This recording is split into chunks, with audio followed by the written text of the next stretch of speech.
Baker Mayfield and the Tampa Bay Buccaneers face Sam Darnold and the Seattle Seahawks at Lumen Field, the home of the 12th man. Now, both of these teams are 3-1 and easily in the top 10 teams in the National Football League conversation. Let's start with Tampa Bay because likely the largest storyline for this game is Mike Evans, and he will not be available for Tampa Bay. They have lost 6 straight games when Mike Evans has not played, and when going into a hostile environment, as everyone knows that watches the sport of football, your quarterback, a lot of the time on third down, 3rd and 8, crowd's going crazy. What's the best way to silence that? Well, it's hitting your reliable wide receiver for a 10-yard gain, moving the sticks, getting that crowd back to a simmering volume level, or you can actually get the rhythm back to it. Now, Emeka Egbuka has been fantastic for Tampa Bay. The rookie has stepped up in a major way, and across the sideline, he will see his former teammate at Ohio State,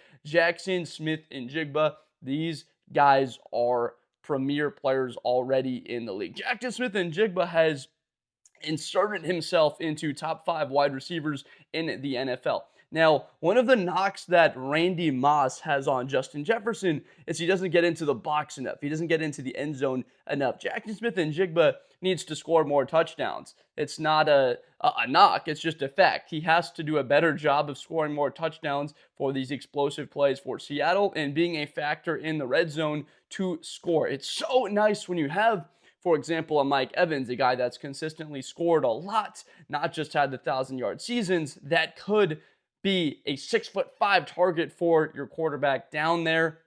He's got to be that for them. And without Mike Evans on the field, I immediately think that this game has a lean towards the Seattle Seahawks because that secondary, how opportunistic that they are. 7 interceptions so far on the season. That's good for one of the best in the NFL. On the obvious note for Tampa Bay, they're going to come out into this game trying to take away JSN, but also the run game for Seattle. This is a balance that it's been bottled up a little bit. We saw a bit of bursts against Arizona. Frankly, that game should have been over. It was fully outplayed. Seattle dominated Arizona, and just that hold on JSN there ended up backing up the Cardinals and wound up being a tie game where the Seahawks have to go down and kick a field goal at the end of that. But this is a Seattle team that fully outplayed them, and I am expecting to come out with a bit more Kenneth Walker. I said going into that matchup, I would expect more Kenneth Walker going forward, and I do expect it. Zachariah Charbonnet is fantastic in short yardage scenarios. 2nd and 3, pick up 5 yards. 3rd down and 2, he'll get you 4 inside the red zone. Beside from that, I love Kenneth Walker's burst and his ability to get to the edge, find the explosive plays. He's a difference maker when the football in his hands. What is the difference between these two teams being playoff contenders, competing for the division, versus winning multiple playoff games and competing to win a Super Bowl? I truly believe it is the establishment of that number 2 wide receiver for both of them. Because you look at the Detroit Lions and what they have with Williams and Amon-Ra. You look at what the Eagles have in Smith and A.J. Brown.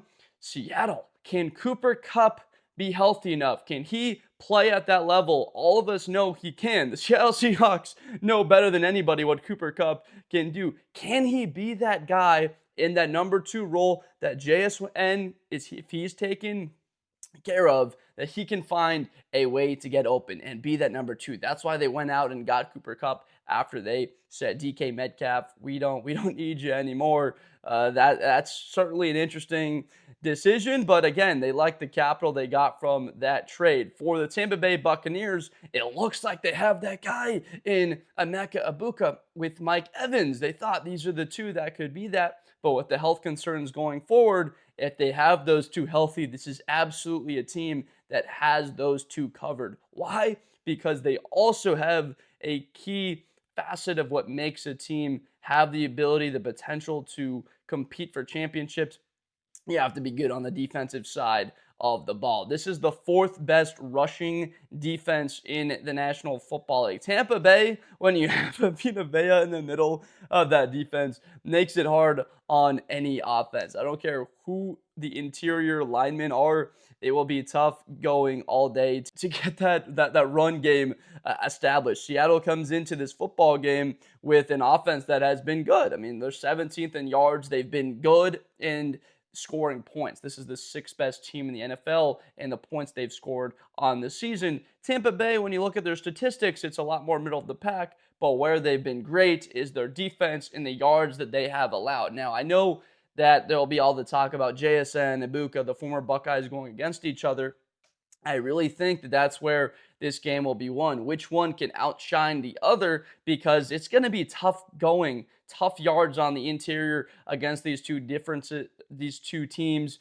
The way that Byron has played on the interior for the Seattle Seahawks, that's exactly what they were looking for out of him. Could he be the same guy that he was in college and Murphy establish himself into one of the best interior defenders in football? They've got all these guys, Jones, Knight, of course, Woolen and Witherspoon. Their back seven is spectacular, but can they get more pressure on the quarterback? They're amongst the top of the league, top 5 in sacks with 12 on the season, but you have to see them stacking 3 sacks against Tampa Bay, 4 sacks the following week, 4 sacks the following week, getting pressure on the quarterback. Baker Mayfield has been excellent this season, but one area he has struggled is finding always the consistent completions. 59% completion percentage is amongst some of the worst in football. They've had the explosive plays. They've been pretty good scoring. Throughout the season, right? They're 3-1 for a reason, because this team can score some points. But if you look at the overall, right, you back up a little bit in this matchup, it doesn't seem like either of these teams will have the capability of scoring about 27 points in this game or more than that. I think that the Seattle Seahawks win this game by a score of 26-23, that it is tight. It comes down to a late possession. One of these teams has the football looking to take the lead at the end of it, that Seattle can have the ball at the end looking for a game-winning field goal. It's going to be tight. There's going to be hard yards on the inside. Both of these quarterbacks have shown that they can play at a high level. Sam Darnold has been what every Seattle Seahawks fan had hoped for. Watching him work within that Minnesota Viking offense, operate on time, accurately, showing off the arm talent. My goodness, can this guy deliver a football beautifully down the field. I remember watching him last year in person, Chicago versus Minnesota, right in front of me, and him warming up, and the ball just comes out of his hand like he's 20 years old again back at USC. It's explosive. The arm is still there. When I met him in Laguna Beach, I was asking him specifically about Cooper Kupp and that offense, and he's really excited about what Kupp can be within this system.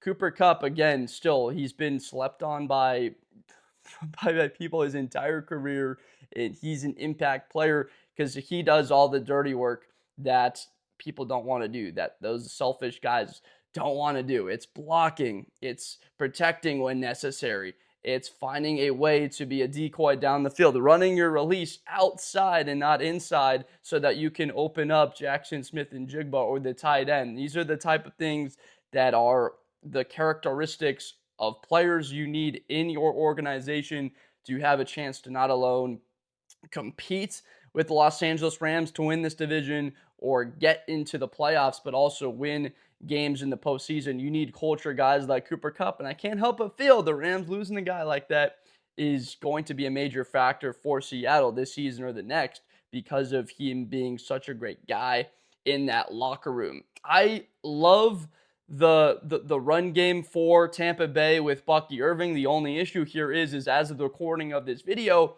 I don't know if he's available. Is Bucky Irving going to play? Do you know if Bucky Irving's going to play? Frankly, if he were on the field and Mike Evans were on the field, that element of that explosive and dangerous Tampa Bay offense would have me fully leaning to them, even though that this game is on the road. I would say, look, you can get the football to Bucky Irving 19 times, out of the backfield 4 times.